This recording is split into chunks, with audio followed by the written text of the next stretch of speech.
জন্মসূত্রে নাগরিকত্ব আইন বাতিল নিয়ে এবার তীব্র বিরোধ দানা বাঁধছে ট্রাম্প প্রশাসন ও যুক্তরাষ্ট্রের আদালতের মধ্যে। সোমবার ক্ষমতার মসনদে বসেই ট্রাম্পের স্বাক্ষর করা অন্যতম গুরুত্বপূর্ণ নির্বাহী আদেশ জন্মসূত্রে নাগরিকত্ব আইন বাতিল করালো আদালত পর্যন্ত।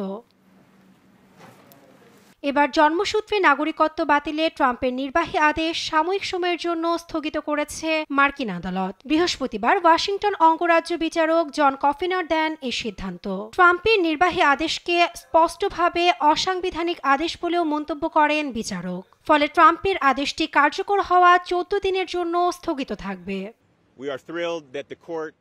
এটি একটি দেশব্যাপী আদেশ। এর মাধ্যমে অসাংবিধানিক আদেশ বাস্তবায়নে প্রেসিডেন্ট আর কোনো পদক্ষেপ নিতে পারবে না। সোমবার প্রেসিডেন্ট ট্রাম্পের এ সংক্রান্ত নির্বাহী আদেশ জারির পর যুক্তরাষ্ট্রের 4টি অঙ্গরাজ্য ওয়াশিংটন, অ্যারিজোনা, ইলিনয় ও ওরেগন থেকে মামলা দায়ের করা হয়। আমরা রোমাঞ্চিত যে আদালত এই অভিযোগকে যথেষ্ট গুরুত্ব সঙ্গে নিয়েছে। এমনকি বিচারক জানিয়েছেন তার 40 বছরের বিচারিক জীবনে এমন কোনো অসাংবিধানিক ঘটনা প্রত্যক্ষ করেননি। এ সংক্রান্ত 5টি মামলা চলমান রয়েছে, যা যুক্তরাষ্ট্রের 22টি অঙ্গরাজ্য, 2টি শহর ও নাগরিক অধিকার রক্ষায় সোচ্চার বেশ কয়েকটি সংগঠন দায়ের করে।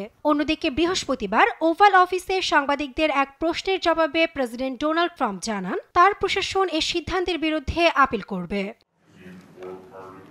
যুক্তরাষ্ট্রের সংবিধানের 14তম সংশোধনী অনুযায়ী আমেরিকায় জন্ম নেওয়া যে কোনো শিশুই মার্কিন নাগরিকত্ব পাবে। তবে শুরু থেকেই এ আইনের তীব্র বিরোধিতা করেছেন মার্কিন প্রেসিডেন্ট ডোনাল্ড ট্রাম্প। সর্বশেষ সোমবার আইনটি বাতিলে নির্বাহী আদেশ জারি করলে 19 ফেব্রুয়ারির পরে জন্ম নেওয়া শিশুদের সামাজিক সুরক্ষা কার্ড বা নম্বর প্রদান থেকে বিরত থাকার কথা ছিল যুক্তরাষ্ট্রের সামাজিক নিরাপত্তা প্রশাসনের।